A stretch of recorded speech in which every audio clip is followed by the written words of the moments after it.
Cheers. Cheers. Clink, This is clink. Capital City with capital J. Yeah, man, we celebrating. Yeah. Celebrating, winding down another season. Another season. Winding down another year. Yep. Man. Let me ask you though, to start. All right. Did you think we would come this far? Yep. Yeah. Yeah. Yeah. I said, Like when you brought the idea to me, I was like, yeah, we're gonna be doing this for a while. okay. Yeah. So we was on the same page in the beginning. We just didn't talk about it. Right. I knew. Yeah. Yes, sir. Yeah. I I said plan on that doing this 'cause next year too. yeah, me too. Yeah. I had quite a few podcasts that I started out with. And I told my girl, I said, I think this is the one. And she said, why? I said, because it's specialized. And you gotta be a certain kind of person to want to hear what we're talking about. Right. And I've had people like, yo, y'all should do the visuals with it, and so we can see who's talking. And I said, I don't know, because that's kind of like following the trend right now, because everybody say podcast, and the first thing they do is go to YouTube looking for a podcast. And that's a little bit that don't make it a podcast so much anymore. Right. That's Just a show. That's just a show, right?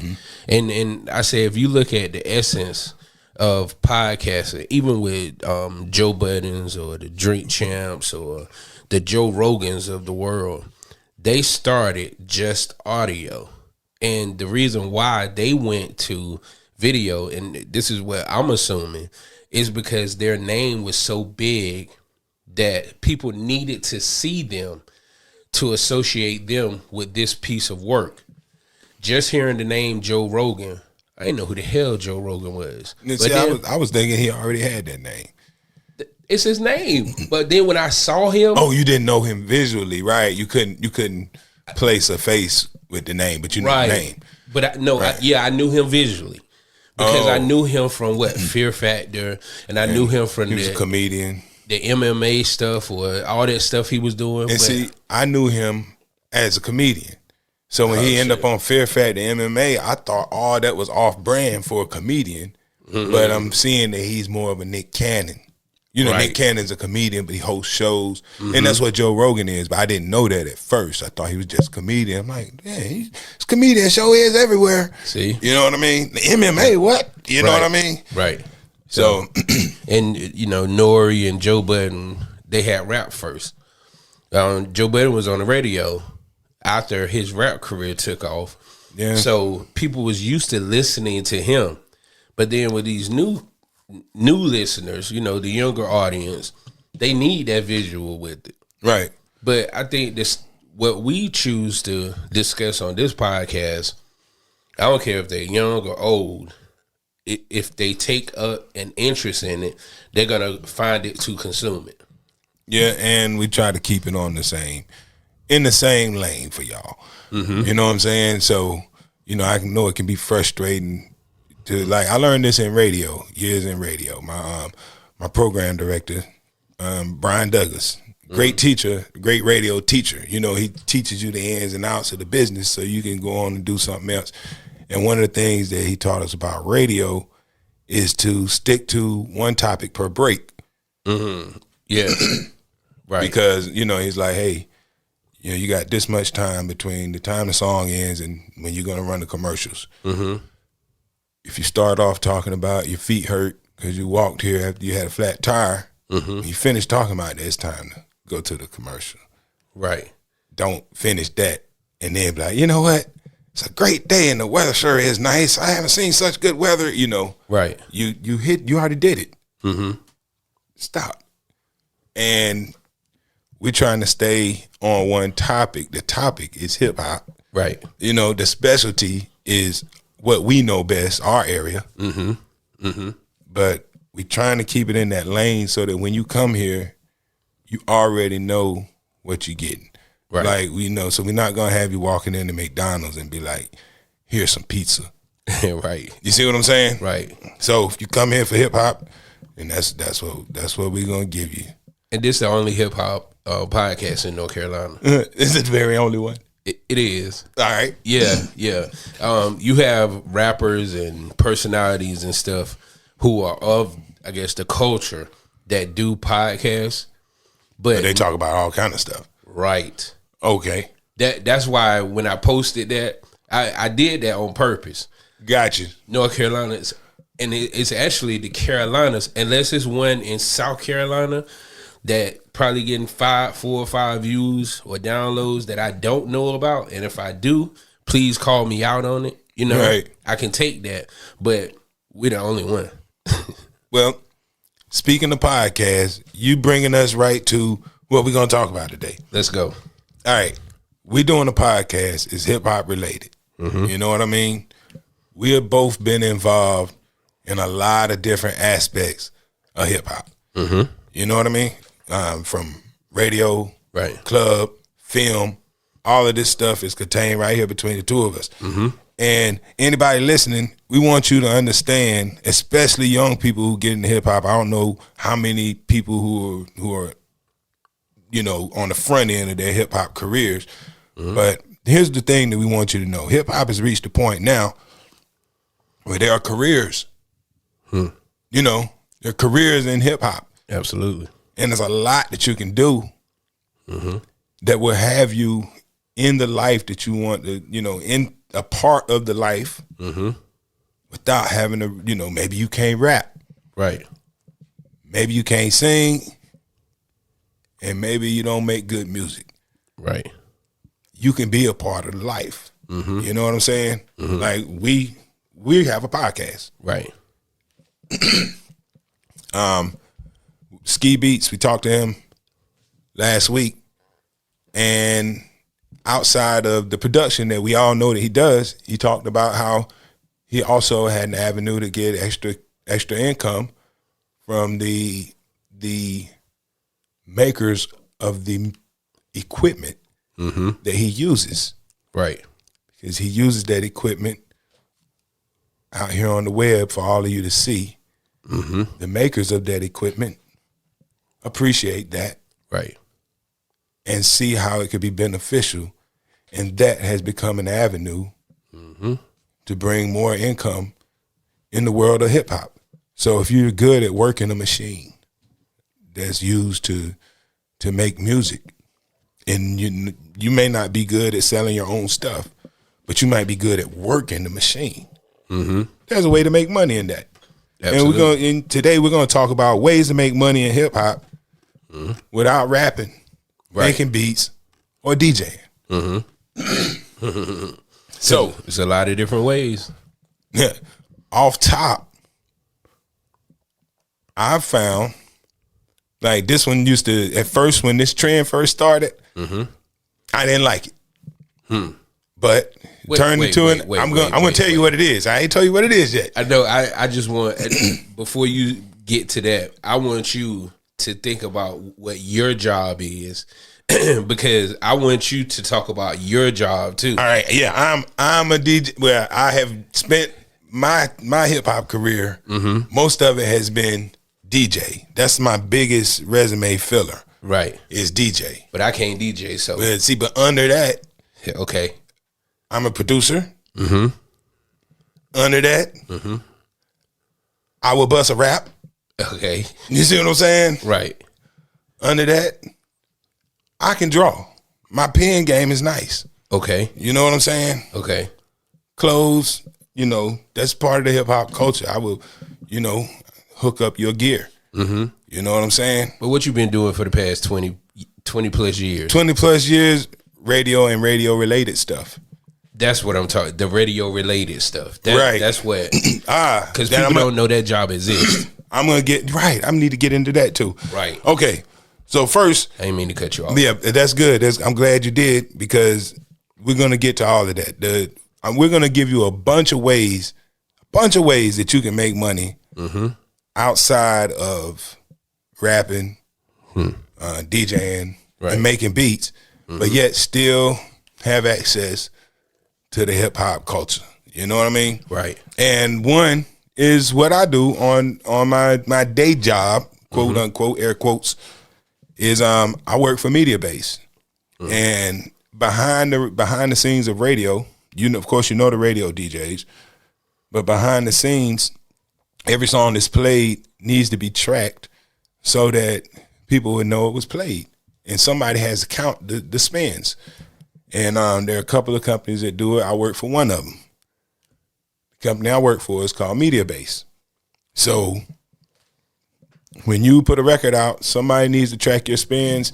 Companies like mine and people like me are out here tracking this music down, identifying it, making sure that you get all the credit for every spin that you get. So, imagine you put a record out and it plays all over the country and nobody knows it played. So this is how you get your Billboard charts and all of this stuff. And there are people actively working behind the scenes, counting the numbers, getting the stats for your song. And they're getting paid to do it. And, depending on who they are and where they are and how much artists appreciate them, they get pulled into the fold too. So you have that for one. That's just what I do behind the scenes or around hip hop. But the thing that I was going to say that I didn't like when people first started getting money this way, being a DJ used to get on my nerves when somebody would pay a host. Because I'm a vocal DJ. Okay. I don't need a host. Okay. And if you got extra money to pay somebody else, then I'm like, just give me the extra money. I'm rocking this mic anyway. Right. You know what I mean? Right. So when you bring somebody else in, I didn't like it. Because I'm like, you mean you had some more money? you know what I'm saying? Like, right. So I was on the mic anyway. But, I get it because the host has turned into, another performer. Right. And that's something that wasn't always there, at least in our area. Now, other cities, larger places have used hosts. But for us, about 20 years ago, right, the host started becoming a bigger part of the party scene. Yeah, yeah. And hosts make money, y'all. Yeah. They're not hosting for free. Yeah, they're not up there for free. We see a dude up there holding the mic beside a DJ. You think that's his homeboy. And he just, every now and then that may be the case. But if you're good at it, people will pay you to come to the party and hype it up. And a lot of people don't know that, money on the table, you're leaving out there. The other thing I didn't like was when they paid the sound man as much as the DJ, but I understand because when you got a good sound man, you sound great. You know what I'm saying? Right. So you thinking, I'm going to bring my speakers out the house and I'm just going to set it up myself. Well, that's good. But if you specialize in DJing for the past 20 years and this guy specialized in making a room sound like you got a giant set of headphones on, then when they pay that dude that money to bring that sound in and you step out there and hear a good sound, changes your whole performance. And those guys get paid. Right. So every time I get paid, if I got a sound man, he gets paid. You see what I'm saying? Right. Eventually I just said, you know what? I'm going to go ahead on it. Invest in this equipment. Yeah, go on and get the rest of it. Well, what it is, I started out with all my own equipment. But then after I got to a certain level, I had a sound man. You see what I'm saying? Right. Because the type of venues I'm doing, I don't even have a vehicle to carry the type of sound. You just parked your car on there? I ain't got no car. It was getting hot in here, actually. I'm trying to get some air in this tank. I was talking about because you said once you got bigger. Once you do, hey man, that's just being real though. Now I'm back to doing my own sound. Let me put it like that. Okay. Well, the pandemic changed a lot. But no, I'm talking about before the pandemic. Like, I can give you this trajectory. I started off taking my sound everywhere because I'm trying to give as much as I can for whatever price I can get out there and work for. Okay. So you got a party in the backyard. Okay, I'm bringing my speakers and the turntables. Let's go. Right. But then eventually it gets to a point, if I'm going to the Greensboro Coliseum Annex, the DJ a show, and there's 5,000 people, and I ain't got nothing for that. You see what I'm saying? Right. So, sound man. Okay. And it's not like every show was that type of show, but eventually my weekends got booked with the kind of gigs where it's so many people that you need a real sound man to come bring this because I can't fit enough stuff to cover this many people in my car. So you negotiate the sound man's fee? I don't. Oh, But I know I have guys on deck, like, on speed dial, who I trust. okay. And I'll let the promoter deal with them on their terms. Okay. I try to stay out of their business. Gotcha. You know what I'm saying? Okay. Gotcha. So, but I do have people I prefer, and if I'm in a position to get the guy I want, then I'll get the person that I roll with. Okay. And then they'll pay them. Okay. Yeah.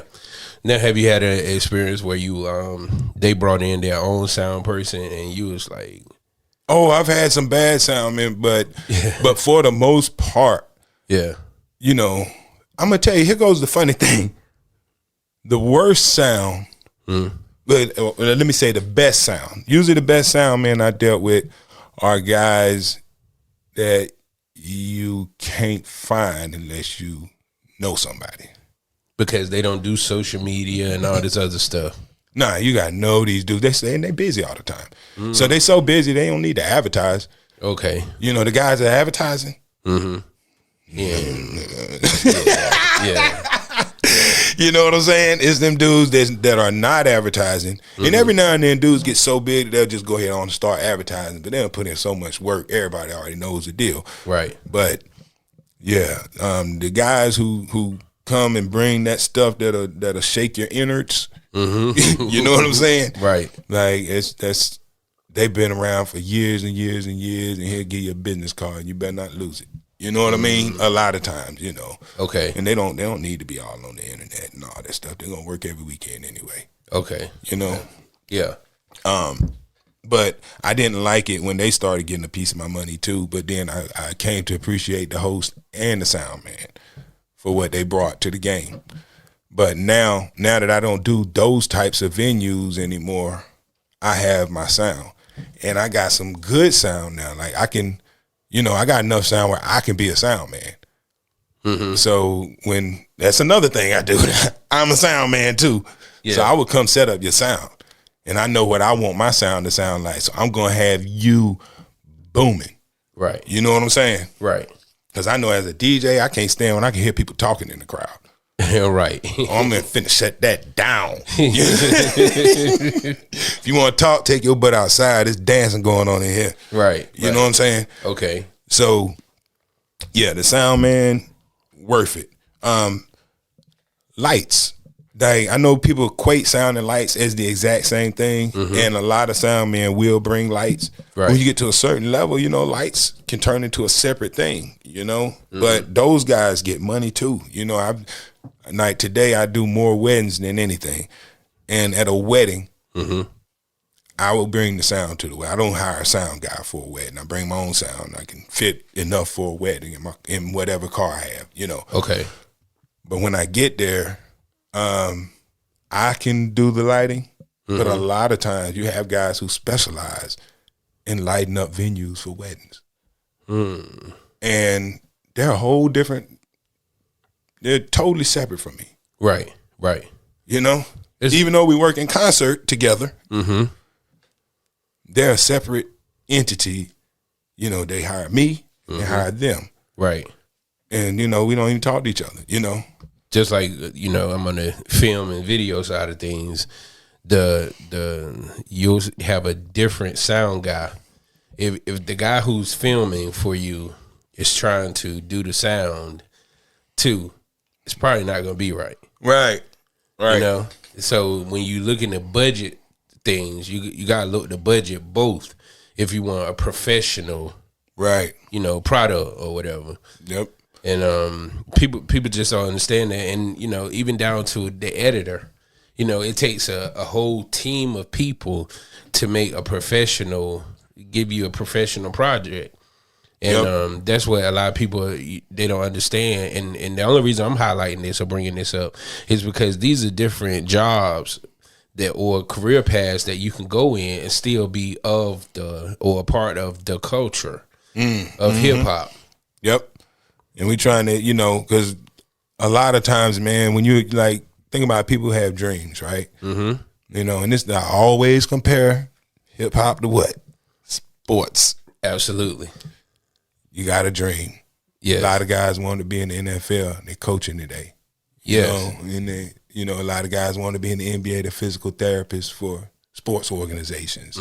And, you know, there's so many ways. We're trying to keep you in the game. Right. If you got a love for it and you want to be around it, you know, like these sound men that I talk about, man, they don't just do my sound. Like, they get known, and when concerts come through town, the promoters know these guys. They do the concert sound. Right. And you sitting here watching the show in the crowd, guess where the sound man is?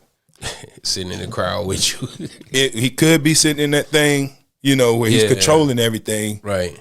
But guess what? At the end of the night, every last one of those guys knows the sound man. Oh, absolutely. So see the what next time they come to town, Like, the sound man is that dude. Right. You know, like, artists come in wanting to, you know, if you got any sense, you want to be on good terms with the sound man. absolutely. And nothing worse than going to a show and the sound off. Right. Like, bro, did you not show up for sound check or Right. something? And that's money. And you could be getting that money. Yes. You know what I'm saying? Right. And then you don't even have to travel. You stay where you are, and another show be here next week, and you'll do the sound for that. You might be watching Prince next week. Well, no, you ain't gonna be watching Prince. But you know, yeah, you don't know who's coming next week. You know, Right. if you're doing concert sound. But so that's an avenue to get it. Let's say, you know, let's move on. Well, I'm sorry. Oh, what you got? What you got? Because this is the year end show. Like this episode is gonna come out tomorrow.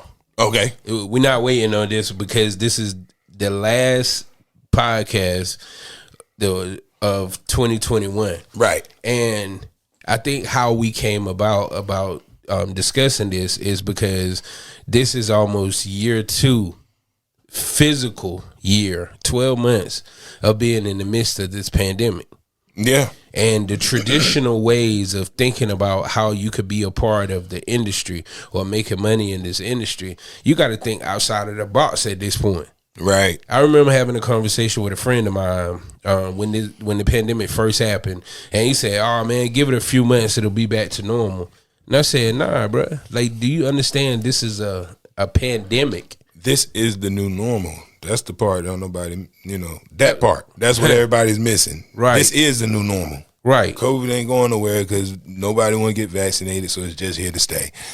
We could have gotten rid of it like we did smallpox. This is Capital City with Capital J. I had to drop that right there. You know what I'm saying? But instead, we decided we want to keep COVID around, so here it is, 2 years later. Right. So, and a lot of this stuff that we're talking about, you can actually do from the comfort of your home. Now, of course, we're talking about the lights guy and the sounds guy right now, which requires you to go out to be a part of. Yeah, they suffered during this. Hell yeah. During this pandemic, yeah. But we're going to talk about a few more things later on that you don't have to leave the comfort of your home. As long as you're internet savvy or computer savvy enough, you can make money in the house. Yep. So since you brought that up, I'm gonna talk about some parts of the industry that, you know, as things return to normal, then these jobs will be back on and popping, like stuff that we just talked about. In the early days of the pandemic, I was watching the news and I noticed that the news people look worse. And Like, where they get them from? they look bad, and you know why? Yeah, Makeup and hair. absolutely. They were home. I'm sorry. News people had to do their own makeup and hair. Oh, girl, that report in Durham, man. Like, somebody should help her out. Yeah. Hey, but I'm not, you know, I don't know who that is, and I don't want no smoke. But hair and makeup, you take it for granted when you're watching TV, and you think that everybody looks fabulous because they look fabulous. Right. And when the pandemic hit, and I saw the news, people on the news looking like zombies, I'm like, oh, hair and makeup is doing a lot of work. Man. And I remember, you know, I was blessed enough to be in a couple of videos back in the day. You used to get your makeup done. They would make you up, man. Like, Right, and I, you know, as a dude, all the guys, you know, everybody like, get that stuff on my face, you know. But the ladies like, hey, you don't want to be shiny on camera. Right. And I'm like, I don't care if I'm shiny on camera. Get this makeup off me. But, you know, when you see what they're talking about, Right. hey, these people make a difference. Absolutely. And like, and everybody, and the lady told me, she said, hey, don't even worry about it. Everybody gets it. Mm-hmm. Like, you know, anybody that you see on camera and is serious, they're gonna brush them up. Absolutely. And those people get paid. Right. And all the artists know them. Mm-hmm. You know what I'm saying? Right. Right. They're behind the scenes, makeup and hair, getting it done. Right. You know what I mean? And that includes barbers. Absolutely. Like, you know, and I talk about there's work that people forget about when somebody from a small region gets big. They may, you know, a lot of guys go broke trying to support people. Mm-hmm. But you can reach a point where, you know, some of these guys reach a point where they can afford to bring a barber on the road. Absolutely. I'm trying to get there. And when you can, barber's getting it too. Absolutely. You see what I'm saying? Yes. Now, you know, hair and makeup, they struggling. Here goes another thing. Catering.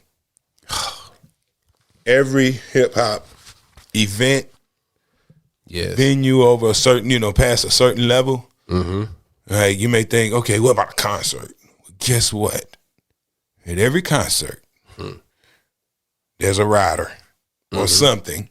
A rider is what the artist wants. You know, these are their requirements beyond the money. Right. You know, like I remember when Brand Nubians came, I think, at Shabba Ranks at UNCG. I was looking at their rider, and I remember seeing 40s and fried chicken. It sounds, I know I hate that. You know, I didn't even really think about that. But, you know, that's so stereotypical, right? But that's, you know, that's what the artists want. It's like, yo, we want some 40s. You know, this is what, I forget what malt liquor it was, but that's what they wanted to drink. I don't know if it was Shabba or Brand Nubian, but this is what was on the rider. So these are the things that the artists want you to have backstage before they perform. And they wanted a bucket of fried chicken so they could eat. And you brought up Brand Nubian. You got to say rest in peace to Sted Dugan, man. I know, right? Oh, man. Crazy circumstances. That's another podcast. Yeah, man. Yeah. Yeah. Hopefully we can get one of their brothers on the phone that was a part of that. Yeah. But let me see, what else we got here? Oh yeah, we're just talking about the catering. Yeah, man, behind, like, backstage at a concert, like, everybody who's working the concert, the sound guys, the light guys, the people setting up the chairs, all these people, they gotta eat. Right, man. And it's funny you said that about the caterers, because one of my guys is a caterer, ABC Catering, and we were in the supermarket. He had to pick up some last minute things, and I was just riding with him, and somebody came up to him who went to, I think it was like Jodeci and After 7 and all these, you know, R&B legends had a show in Eastern North Carolina, and the women in the grocery store recognized this guy because he catered the show. Right. And I said, bro, I was like, that's major. Like, somebody recognized you from your food because you catered this show. Hey, man, when it's good, you will go find out who fixed this. Yes. You know? But, you know, when shows come, like my boy Dame got chicken and waffle spot. Mm-hmm. You know, Rakim came to town. He's performing at the D-Pack. Dame's Chicken and Waffles right around the corner. Oh, wow. Where you go eat? Right. Dame started off as a caterer. Oh, wow. Okay.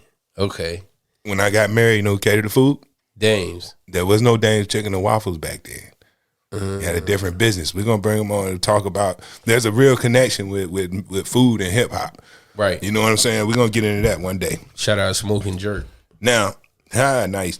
Now with those, we still talking about places that are suffering because of the pandemic. So, you know, these jobs, it's not something you want to jump right into right now. You want to see how things going to go because, you know, catering is something that's really, really took a bigger hit than some of this other stuff because caterers have a lot of food out. Absolutely. And, you know, just with COVID protocols, they taking a hit. Mm-hmm. Venue owners, that's another spot where, you know, people don't think about it, but when you think about a way to make money, if you're able to open a venue that supports hip hop, you make money. You'll be the challenge is keeping everybody safe, but there's money to be made. And Right. guys who it's not always everybody remembers the spot, but the guy who owned the spot, guess what?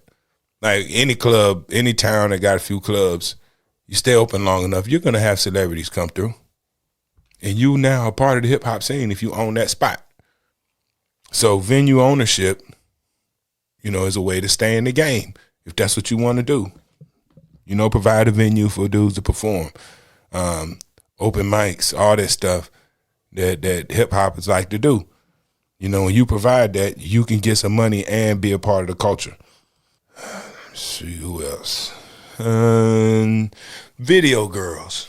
Mm-hmm. They paying them again, aren't they? Absolutely. Yeah. So that, and as I'm not trying to be shallow, but Right. if they want to be a part of the game too. Absolutely. And you can't rap, can't sing, can't dance. If you can look good, Mm-hmm. and the right people find out, there's a lane for that too. I'm not recommending anything to anybody. I'm just telling you avenues where where there's a way to stay Right. around the people that you want to be around. You know what I mean? OnlyFans. With the music playing in the background. Right. Seriously. Yeah. Yep. I recently found out that OnlyFans is not just of sexual content. You can do anything you want on there. You can do anything you want. Yep. Absolutely. So that's good stuff. Yes. Now we're gonna get into some things that are still available. Okay. There's some stuff that you could really consider getting into, and how Ski, it's kind of like a lot of hip hoppers, man. You wear many hats over the course of your career, and he started off rapping, and today he's a producer. You know what I'm saying? Right. Yeah, I've been sipping, man. It was a lot more in my glass. Okay. You know what I'm saying? He babysit. Yeah, yes, sir. I'm babysitting this Courvoisier. Yeah, man, this is the last show of 2021. The last show of 2021. Well, look, after I get this out right here. Okay. I forgot what I was saying. My bad. Oh, Ski did a bunch of right. he did a bunch of stuff and ended up being a producer. And that's how this thing goes, man. You got a lot of guys behind the scenes right now doing A&R work. So you take when I got it behind the scenes in the industry and started looking around, I noticed, like, let's say it's 96 when I got on radio, and by 97, 98, I'm starting to get to know people behind the scenes. Okay. And I started noticing, I'd be on the phone or a conference call or something. Okay. And it's 97, but I was on a conference call with Cosmo D from Nucleus that sang Jam On It. He was a radio DJ. Oh, wow. So at one time he wore the hat of MC. Uh-huh. But later on he was a radio DJ. Okay. And a lot of radio DJs. Tasha McKeel used to work at 102 Jams. But when she got there, I was like, oh, snap, Tasha McKeel, because I used to play her record. You see what I'm saying? Now, who is Tasha McKeel? She was an artist in Philly. Then she ended up on the radio in Philly and came to 102 Jams and worked for a spell. Wow. You see what I'm saying? Now tell the importance of 102 Jams, just briefly. Yeah, 102 Jams, hip hop radio station in Greensboro. Historically, the importance of 102 Jams in the big landscape is that was the only place where you could get hip hop all day on the FM dial in America. K-Day in Los Angeles is known as pretty much the first hip hop station that you could really get it all the time. Right. But it was AM. Oh. 102 Jams, we're doing it on the FM dial. 1990, 91, 92. Like New York, Hot 97. People, here's I'm gonna drop this on you right quick. Hot 97 did not have a hip hop radio station until 1997. New York City did not have a hip hop radio station until 1997. That's when Hot 97, WBLS was not a hip hop radio station. WBLS used to advertise we have a no rap work day. Marley Marl and all them was so hot that WBLS would go out of their way to make sure that people knew that you would not hear that boom, bappity, bumpity bump during the day. You see what I'm saying? So as much as Kiss and WBLS were known for their mix shows at night, they did not do that during the day. That's when Hot 97 came about. Hot 97 was the first hip-hop station in New York. Oh, wow. You had college radio stations where you could get, like, hey, Chuck D, Public Enemy, started off college radio DJ. Wow. You see what I'm saying? Dudes put on many hats. And that's why I say if you want to get your foot in the game, we're talking about all these other jobs that you can do. And even if you still have aspirations of becoming a hip hop artist and a rapper or a producer or a DJ, this is stuff that you can do so you'll be around the people who can discover you. Absolutely. They'll find out about you. You see what I'm saying? Right. Like J. Cole, he was working, trying to get his record deal for a long time. He's behind the scenes working as a record rep. A record rep is the person at the label who calls the DJs just saying, hey, man, we got a new record out, such and such. Think you can hit it up this weekend for us? You know what I'm saying? Like when you're a DJ on the weekend on the mix show, you get calls like that all week long. Every time your phone rings, hey, what's up? It's insert name here from insert label here. Did you get my package from insert artist name here? Right. It's like, yeah, what'd you think? It's all right. Can you work into your show? I don't know, man. And they can't charge you for it. No, I can't charge them for it. Right. The radio DJ cannot charge for it. No, you cannot charge somebody to play a record. Because you're going to get blacklisted for that. If you are found out about that, you're done. Right. Like, that's called payola, and it's a federal crime. Right. Plug-ola is a federal crime, and that is the version, the same thing, but giving away advertising. And now they call it artist showcase.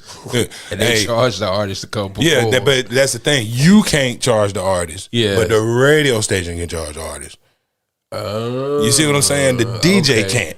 But the radio station can. It's like, I mean, it's a great line. Like, I notice some artists are buying commercials. Like, if you find a spot that let you run a commercial of a certain length, you just play your song, but you pay for it. But then you just buy a spot and play your song. I've seen that happen. So, there are ways, people are figuring out creative ways to get their payola on, I guess. But but yeah, that's against the law. But A&R, like A&R's record reps, that's behind the scenes work. And like I said, when I got behind the scenes, I see guys that I remember used to have records out, and I was like wondering what have they been up to? Right. And they've gone put on a different hat, and they're successful. MC Search, rapper, third base. Right. Later on, he's like the A&R for Wild Pitch or something, And then, later on, he's like he's a pretty successful record rep. I mean, I don't want to call him record rep. That sounds like low level stuff, but he helps artists get their music out there, and there's a lane for that. We're gonna get to that too, because in every area or region, the record labels need help promoting their music. Absolutely. You know what I'm saying? So there's always people behind the scenes bringing the music to people's attention. I tried to do it one time, just to try to get some money generating. I was like, I'm gonna try to work a project. You know what I mean? Okay. And I think Cool Breeze. Cool Breeze, when he came out, he was part of that Dungeon Mob movement. Yeah. And so when you record rep, they pay you a certain amount for a project, and they send you all the material you need to do the work. So I'm in Greensboro, Winston-Salem area. Cool Breeze is coming out. I basically just took T-shirts and the records, made sure all the DJs had the records, because that's the thing. They send me the records for free, and they're going to pay me to get them out. Right. Then I can't be charging people for the record. Right. And that's when, you're seeing some shady stuff. Right. You know what I'm saying? But like I said, there's so much money out here in so many ways. But you got guys who are so good at promoting. That's it. That's what it's called, promoter. Promoter. Record promotions. I'm saying talking about record rep. That's the guy that's calling the house. The promoter is a little bit more. You know, they're usually more out of the office. You know what I'm saying? This is the guy that's at the club. Like, you know, he might go to the club with the record in his hand, right, and go to the DJ booth and be like, "Yo, got this joint right here." And you know, sometimes it's hot, and you really appreciate that guy stopping through. Right. You know what I'm saying? Right. But that gives you a relationship with the DJ. But those people know the artist, you know, and they're doing work behind the scenes. They're not rapping, they're not producing, they're not DJing, but they know the artist. And when the artist gets a plaque, they get a plaque. This is Capital City with Capital J. Something for you to do. Dropping jewels. You know what I'm saying? Right. Yes. Right. A&R, you know, if you think you're good at discovering talent, you know, manager / A&R, you know, could be a place for you. You know what you think, you know what people like to hear, and you're good with people. Right. Then artists, you have to think artists are a different breed. And from what I found, the more talented a person is, the more they need a talented mouthpiece to get them where they need to go. Absolutely. A lot of them can't get in the room. Yeah. Absolutely. Yes. So when people, you know, when you meet somebody who's really talented, a lot of times they don't get where they're supposed to go because they don't have the person who got that game The team get them in the door. Right. You see what I'm saying? Right. And that is a job. Absolutely. You know, managers get 10%. So if that guy, you sitting here, if you know a guy who's dope and can't get anywhere, you're smart, you communicate well, you're articulate, you know how to walk into a room and not offend people, you may be able to get this dude something that he can't get for himself. So if you can convince that person to sign on with you, you know, they don't have to pay anything up front. But let's say you can get this guy $100,000 record deal if he'll give you $10,000. That's how managers get started. You see what I'm saying? Right. And then you're a manager, you know? And after that, you go looking for other artists to bring to labels. And now you're an A&R. You see what I'm saying? Right. Hey, go get that money, yo. Absolutely. We already, influencers, like, when we talked to Ski Beats, I think he kind of explained that part. Like, if you're good at working your craft, right, then the people who make the equipment that you use may just want you to show other people how to work it, because they'll get more out of the equipment if more people understand its value. Right. And if it's valuable to you, show other people its value, and you may get paid for that. Just like all those girls and guys you see advertising Fashion Nova. Right. You can do that for Rode or Pioneer, or I'm probably skipping a lot of other smaller entities, Tascam or stuff like that. If you good at using this stuff, put it out there. Show, you know, I think that's one thing that we don't do as a people is spread the knowledge. That's why a lot of people don't know about these things, because nobody took the time to spread the knowledge and show, hey, I know how to use this. Let me teach you how to use it. Right. There goes on to the next thing. That's a perfect segue, because let's say you rap, make beats, or produce. You got a little sister sitting around the house. All she does is on her phone, making memes and posting TikToks. You need to bring her into the fold. She can get you. She knows, you know, people who are always involved in that understand why your posts aren't getting likes. You know what I'm saying? Like, I post something, I don't care. You know, but my wife is more savvy with that stuff. So if she tells me that I need to change something, more people will see it or more people will like it, I'm going to take her word for it. And if you're that person for somebody, there's a job. That's a job. Absolutely. You see what I'm saying? Right. Inside the industry, there are people who are totally responsible for everything that goes on the internet that is associated with a particular artist. And they get paid. Right. You see what I'm saying? Yes. You could be that person. you already know how to do everything. You might make the most awesome TikToks ever. But if you could turn around and make awesome TikToks for a talented person, I'm sure they'll appreciate it and reward you. Right. Graphics. Graphics used to be, before the age of the computer, graphics were a real specialized area that kind of fell into the realm of photography and all of that. You know, the people that come take your pictures would put your album cover together, and they take the picture, they crop things and paste and do all this stuff, and it was a physical act. But today, it's a digital thing, and more people are able to do it. And during the Master P era, that CD era, you remember those CD covers that had them phony looking jewels all over? Right. That was one guy. Yes, man. And you got to really, he created a look. Absolutely. And it was exclusive and people liked it. And he blew up doing that. And since then, there have been other people whose graphics are, they're known for their graphics, and they keep these artists' graphics popping. And if you're good at that, there's work. You feel me? Right.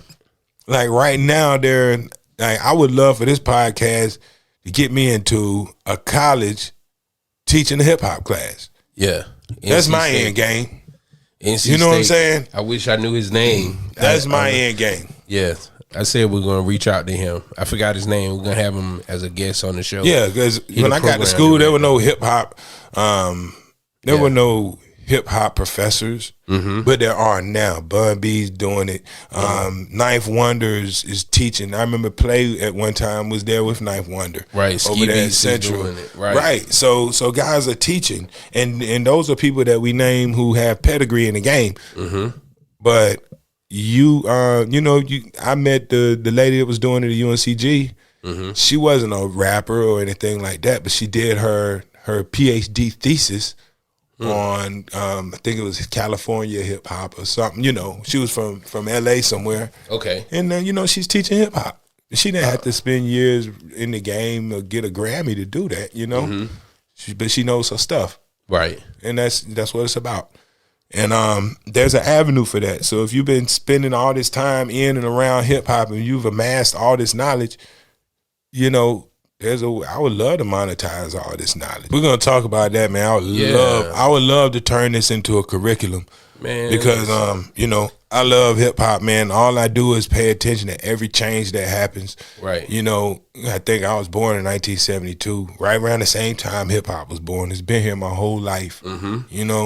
Right. And I've been loving it my whole life. So what we need to do is get Ski Beats back on the phone to talk to him about that curriculum that he came up with. Yeah, that was nice. Yeah, that was cool, especially because he's doing it on a high school level. Right. And we're talking about college, but to even introduce this at an earlier age, and that's an avenue to get paid. Somebody's got to teach this stuff. Absolutely. So, and the stuff that he's teaching puts you in position to become a studio engineer. You'll have the knowledge to do that. Right. And guess what they do? They get paid. They get paid. I remember, you want to go to the studio, and a good engineer gets paid more. Absolutely. Somebody who will have your joint sound like. We're gonna bring this into the real world. You remember the first Wu-Tang album? Yes. Poorly engineered. Sounded horrible. Poorly engineered. Yes. But you knew the talent was there. But just for an example, people, a good studio engineer, that first album doesn't sound like that. Right. The first Jungle Brothers album doesn't sound like that. Absolutely. Yeah. And then on the flip side of that, one thing I noticed is that when we were like, that Los Angeles, like New York invented hip hop. Los Angeles polished it. Absolutely. That sound, man. Polished it. That sound. Like, for example, when NWA came out straight out of Compton. Man. Even then, the sound of their rudimentary equipment they're using to make this stuff sound totally different than what KRS and them doing Absolutely. on the West Coast. And you know, their sound was very similar to what the RZA was doing with Wu-Tang, because what the RZA was doing was bringing so many different sounds together, piling them on top of each other. and that's what the West Coast was doing. Well, see, Hank Shockley and the Shockley brothers that produced Public Enemy stuff, like they were masters of layering samples on top of samples. I feel like they had good engineers, because to make that much layering sound good, Right. somebody had a great ear in the studio. Yeah. You know what I'm saying? And some good equipment. Right, like they layering 2 and 3 drum tracks on top of each other, and, you know, Right. like, yeah, And we didn't even know. Well, I didn't even know that as a fan. Yeah, it was hard work, man. I can imagine a studio engineer like, oh God, Public Enemy. You know what I'm saying? Like, you know, they coming in with 2 SPs. You see? Yeah. Right. Yeah. Right. So yeah, man. That was. And I saw you drop that joint today on Instagram, man. Yeah. I had to pull the Ski made me pull the SP out, man. I wish you had to let it go longer. Yeah, because that bass line, when that bass line kick in, it was Give me a whole minute. Stupid. Drop it as a reel instead of a post, man, so you can go longer. I'm gonna do a reel. Matter of fact, I'm gonna post the whole song. I got the whole song. Yeah, you can do that. The song was dope, man. Yeah. Why Desire.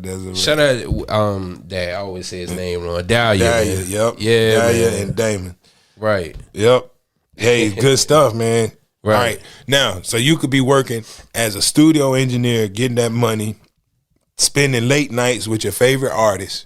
Mm-hmm. You know what I'm saying? Like, you're gonna develop a relationship Right. with the artist if you the engineer on that album. Right. Because even the producer not gonna be in the studio as long as the engineer. No, absolutely. The artist not gonna be in the studio as long as the engineer. That's the guy who, you know, he got his hands on your product. On your product. Now here's one that a lot of people don't want to admit that exists, but these people get paid. Ghostwriters. Ghost. Absolutely. Gilly the Kid. Let me say it again. Currency. Ghostwriters. Right. Like, I never heard of that guy. Who is he? Because he's been ghostwriting. Absolutely. Hey, do you remember when Tupac got shot? The elevator doors come up in the studio. Whose studio session was it? Trivia question. I forgot. Lil Sean. Who the hell is Lil Sean? Ghostwriter. But he got his own deal. Right. But this a guy, he was writing stuff. I think he might have written some of Father MC's stuff back in the day. You know, Father MC was a great performer. Looking at the front door. Now, Father MC, all you want from me is one night stand. Right. If you do for me. Father MC brought Mary J out, put some respect on his Absolutely. name. You see what I'm saying? I thought he was from North Carolina. No, he had that North Carolina flavor, but I don't know where he was from. But Lil Sean was behind the scenes writing. He got a chance to put a couple of songs out himself, and I thought they were good. But you know, he was a writer, and that's the biggest secret in hip hop is that hip hop has songwriters. Man, it's not. People don't understand it. No, I think it's a secret because artists don't even want to. Like a singer will admit that a song was written. That such wrote the song for me. It's such a beautiful song. Such a beautiful Faith song. Evans. I had to sing it. Yeah. But how many rappers have you ever heard, man, Kanye wrote this joint and I had to have it? You know? Boy, I wrote this for Kanye. Lil Wayne never admitted that he had writers. Nobody wants to admit that. But they're there. Right. Every now and then you'll find out by catching the reference track. Like Biggie wrote a lot of stuff for people. Absolutely. And, you know, like, for example, you remember Shaquille O'Neal and Biggie song, You Can't Stop the Rain? Biggie wrote the whole track. You can tell he wrote that whole Yeah, song. man, Come 'cause on, Shaq man. was Shaq ain't spitting. never spit like that before. He was spitting. And here's the deal. If you got the 12-inch single, I'm talking to my DJs. If you got the 12-inch single, Yeah. on the flip side, they got the track with Biggie spitting the middle verse. Go back and This check is it Capital City with Capital J. Okay. out. You see what I'm saying? Yeah. And I know that came from the reference track. Yes. There's a track floating right now, Queen Bee, Lil' Kim. Oh, yeah. Biggie rapping the whole thing. Oh, yeah, Probably, yeah. you know, the reference track is like, I'm going to write it, Right. then I record it so that you can reference it. And you know, this is, like I said, it's kind of weird for stuff like this to happen in hip hop because people don't talk about it, but it does. You think it doesn't happen, but it happens a lot. It happens. You know, kind of like the way that Floetry did Butterflies. That was their song, but Michael Jackson turned it into a reference track. Absolutely. Right. He was like, "Ooh, I like that song. Can I have it?" I mean, what do you say? You don't say no. No. That song was actively out on their album at the time. Yes. And they gave it to Michael Jackson. I would give it to him too. Bigger. You know what I'm saying? Shit, like Ski said, now, this ain't to take away from this dude's lyrical ability, but Ski said Feeling It was his track. Right. And Hove. Yep. But he wrote, you know, the song, but he used the cadence and the vibe, you know. Right. And that's, you know, that makes Ski a co-writer of that song. You see what I'm saying? Yes. And there's, you know, that's an avenue, y'all, writing music. And there's a chick named Jazzy. You remember Lemonade? They got me tripping. Right. Ice, lemonade, my neck was dripping. I can play Jazzy's version. Okay. I like it better than the other one. Okay. But it turns out that she is the songwriter.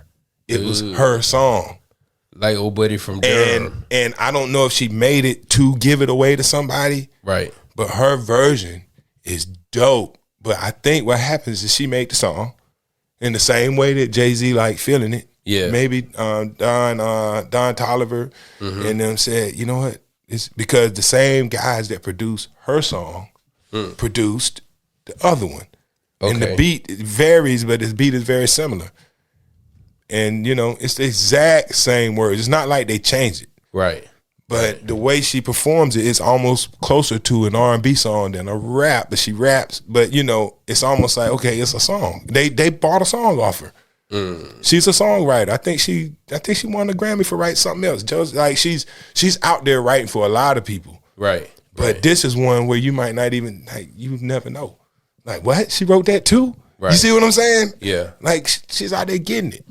Matter of fact, I'm going to see if I can pull up some of her credits, man, because 59. Yo, word. Yeah, I'm going to pull up some of her credits because we're going to take some off the front. Yeah. Okay. And, but yeah, man, songwriter. I'm going to tell y'all another lane as soon as I get finished with some of her credits. She co-wrote Old Town Road. Enough about her. Oh, wow. All right. Right. You see what I'm saying? Yeah. There's a lane. So while Nas X is on stage pole dancing with the devil, she getting paid quietly in the background. Wow. You see what I mean? Right. And the other avenue, hook writer. Like sometimes you may not write the song. Right. But if you nice with them hooks. Absolutely. Like let's think about Nate Dogg, for example. That's a lane. Rico Barreno. My man in Greensboro. Yep. Like, yo, if you want a hook, that's the guy. Hey, man. That's like that is the, like to me, like after Nate Dogg, it's Rico. Yes. Yes. And yeah. What? Yeah. You see what I'm saying? Right. So that's a lane. And he ain't the only one.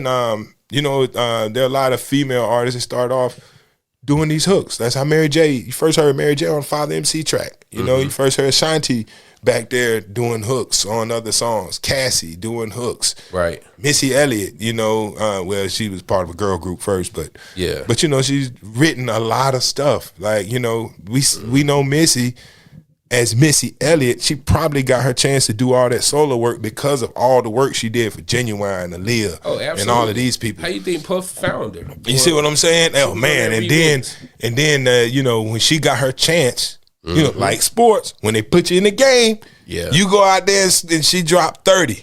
Hell when she that was like dropping 30 in your debut game against the Lakers. Right. You see what I'm saying? Right. So after that, it was literally, you know, it was the Missy show. But she earned that, and she did work behind the scenes first. And had she never, ever become Missy Elliott, the performer, she would have had a full-fledged career anyway, and everybody in the industry still would have known her and praised her name behind the scenes. Absolutely. You see what I'm saying? So I think we cover all the, that's a lot of stuff that you can get into. So kids, if you're trying to become a part of hip-hop, hey, you know, it's more to it than just rapping. making beats, or DJing. Right. You know, plus all that stuff is high profile. People come rob them folks. They ain't thinking about the manager. Absolutely. You know? Yes. you do it right, you make more money than the artist. Right. Not to say get over on nobody. Nah, I ain't saying that. I'm not saying that. But man, go get it, man. We created this is our music. Mm-hmm. And we created a lane, so we also created an economy. So take part in it. You know what I'm saying? The more people that actively take part in this economy, the stronger it's gonna be. Right. So, use your sound men. Mm-hmm. Pay the hosts. They're gonna turn around and put money in the community. Who's gonna go to these stores that sell clothes? The little spot. That got a few pairs of sneakers and a few fly outfits. Those people that you spend the money with. Right. So we're gonna supporting all these businesses and on this whole economy that's based on hip hop. Mm-hmm. But you gotta don't complain when it's time to pay people. You know what I'm saying? Right. Because this is what it's worth. And, it's worth it. Go ahead and do it, man. Bite the bullet, man. Pay everybody and keep this economy going. Right. We got to do it because you can't expect somebody else to come in here. They're not going to do it. And do it for us. They're going to see the opportunity and do it for themselves. Mm-hmm. And then we'll be paying them. Right. To do your hair and your makeup and bring the sound and engineer your studio session. Right. And manage your career and find the next top artist. So These are all things that you could do. So Let's go get it. This is Capital City with Capital J.